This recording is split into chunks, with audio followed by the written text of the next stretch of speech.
The Formless Mother has long been an enigmatic figure within Elden Ring, and before the DLC we really didn't know much about her, except from her well-being Mohg's little stepmommy. What are you doing, step bro?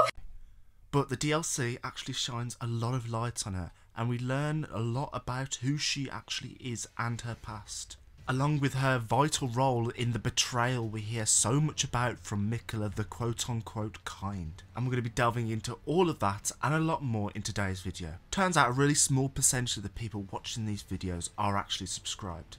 I'm not going to ask you to subscribe right now as that's really silly, but if at the end of the video you have enjoyed, please do consider leaving a like and subscribe, as it greatly helps the channel and it lets me know that you're enjoying this style of content.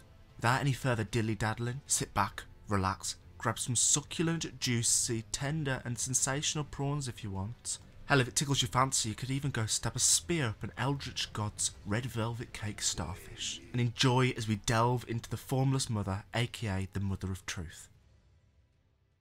The Blood Fiends are probably one of the first enemies you'll reach inside of the shadow of the erdtree.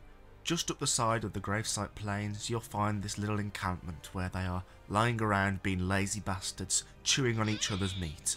And you'll fight a few and you'll be like, okay, that's a bit weird, why they're just fucking using each other's arms to smack you around the head of your blood loss. You might think, that's a bit weird. But then when you fight another one and you see Mohg's attack, that is when the questions start to arise. And we get some semblance of an answer when we reach the back of their encampment and we find the talisman of an outer god. It states, the clan who lost everything in the great fires peered upon the corpse of their ancestor, normally an act of sanctity, and saw in its shadow a twisted deity. The clan had suffered such torment that the horrible thing was taken as an object of worship. It seemed pretty obvious to me that the Formless Mother was the one they were worshipping, but this is just further reinforced when you get the Blood Fiend's sacred spear, which uses Mohg's Nihi attack into the air, which is said to be stabbing into the Formless Mother's stomach. Further proof is in its item description, which says, sacred spears of blood are the instrument of communion with an outer god. The Mother of Truth desires a wound. From all of this we can surmise that the Mother of Truth is the Formless Mother. But the question now arises, what led to the Formless Mother becoming the Formless Mother from her original form as the Mother of Truth? Well, it talks about great fires. It also talks about the corpse of their ancestor. I don't think it's too far-fetched to say that maybe this statue, their ancestor, might be a physical representation of the Mother of Truth.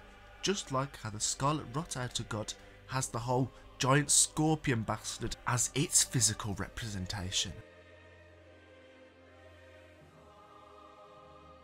There's some really interesting points that I want to tackle to do with this. But firstly, I want to talk about how the Formless Mother went from the Mother of Truth to this Formless Mother stabbing in the stomach kind of masochist. You see, it talks about this ancestor, and if we go on the assumption that perhaps this ancestor is a physical representation of the Formless Mother, aka an outer god, then that would mean this physical representation has become mortal. Now, this might be a bit far-fetched, a bit outlandish, a bit mischievous, but if it's mortal, that means it has a mortal mindset. Does that mean that trauma and stuff that we deal with as mortal beings, would that transfer over to an outer god? Would they retain that trauma that perhaps happened to it? The outer god heirloom very heavily suggests that after these great fire and the such torment suffered upon the Blood Fiends, after that is when this twisted deity came about. Now, if you thought I couldn't get any more batshit insane, I have something even more batshit insane for you all. The corpse I'm surmising might be the Formless Mother is said to be the Blood Fiend's ancestor. If I'm right on the corpse of their ancestor being the Formless Mother's physical form, that would mean the Formless Mother's physical form reproduced and that they have descendants. That would mean the Blood Fiends are this part outer god pact, or just some Athena mind babies. The Blood Fiends are really weird. They're like these beaver abominations, and they have marks of the Crucible with their animalistic features. And although there are Crucible like things around the Land of Shadows, nothing comes close to looking like the beavers. To me, this suggests that there is some other way that they were created, something different from the evolutionary path of everything else in the Land of Shadows. Maybe that evolutionary path was simply being born of an outer god's physical form. Something we have to tackle now though is what was this corpse and where is it? Well, I have a bit more batch in saying this is the third time I've said this, so it's like times 3, we're on a 3x server, shit's going down, shit's hitting the fan. In the story trailer for Shadow of the Erdtree, we see this corpse. A theory was put out there by a really awesome guy called Tim Digity, where he talked about how this might be a snake, and while I definitely do agree with where he's coming from, I want to propose the theory that perhaps the Formless Mother's physical body is this corpse. Now why do I think this? We know the Blood Fiends suffered a lot of torment, but we don't know by who. We know Marika betrayed the people of the Land of Shadows a long time ago. What if the Blood Fiends were one of them? What if this corpse was the Formless Mother? We know the Crucible takes on a lot of animalistic features, so the fact that this eye looks like a snake adds a lot of credence to that. Adding on further to this, if this is the physical body of the Formless Mother, an outer god, and Marika steals these golden threads from the eye of a physical body of an outer god, and then uses that at the Divine Gate to summon this Elden Beast, does that not scream, hey, I'm going to snatch her immortality and yoink it for myself and ingrain it into my very soul? So now you've got this god's physical form that has literally had their eyes violated and ripped out and traumatised.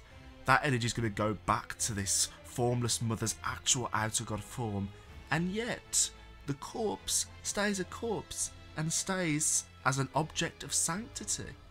It's only when the clan suffered such torment did it become a twisted deity, when its descendants suffered such greatly and fires were set upon their land.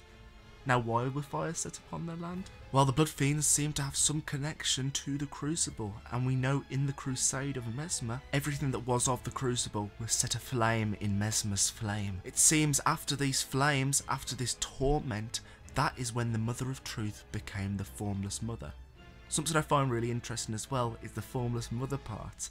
Now if there was tons of flames and they kept their body, flesh is flammable. So if the place that it was holding the body was set aflame, she is going to become formless. That physical representation is just going to say bye-bye. It's going to be gone. If we actually look at the heirloom though, it does look eerily similar to the corpses that hold the revered spirit ashes inside the Lands of Shadow. These corpses are of horn center and other objects that richly decorate townships and villages across the realm of Shadow. I don't think it's too far-fetched to think that these people that are dying in this certain way are in fact worshipping the Mother of Truth, aka the Formless Mother. They are trying to mimic the body of what once was. And I believe that is depicted in the heirloom talisman. Well, this theory obviously couldn't get any more crazier, could it? Well, you're absolutely fucking wrong, because it is going to get crazier. We're 8 minutes into the video and we haven't even talked about Mohg. And I actually think this theory plays into why the Formless Mother decided to choose Mohg. Mohg was sealed away underground by his mother, Marika, who, if this theory is correct, killed the Formless Mother's physical form. Now, what in this theory did Marika take from the Formless Mother's physical form? Well, none other than the power from her eyes. She then used that to forge into herself this possible immortality. Now, if Marika has children after this has happened, isn't some of that power going to be transferred onto her children? And it just so happens that 2 of her children become Omen, who have vestiges of the Crucible.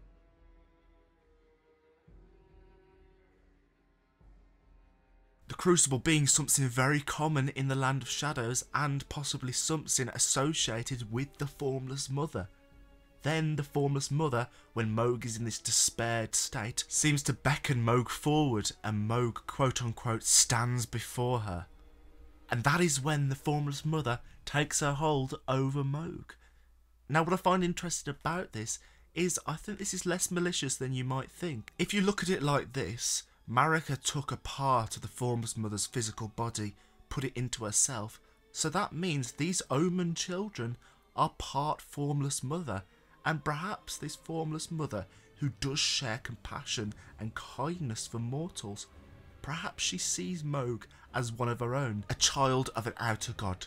Something she probably hasn't felt since maybe her direct descendants were slaughtered in these great fires. This would also explain the love Mohg has for the Formless Mother. He's besotted with his curse with the Formless Mother, as we learn from item descriptions, yet we don't actually learn why. I think it would make a lot of sense that the Formless Mother treats him like an actual mother, and that is why he loves it so much and goes along with it. I did just want to give another thought though. It could also be this is one of the ways of the Formless Mother getting back at Marika, tainting one of her very own children. I don't know, I quite like the idea that the Formless Mother is just trying to be a good mother to Mohg, but this is also a very real possibility. Sadly everyone, that is the end of the video. I really hope you did enjoy this one. It was honestly such a blast to make. The Blood Fiends had kind of skipped my mind. I'd kind of forgotten about them a little bit because I discovered their lore really early in my playthrough.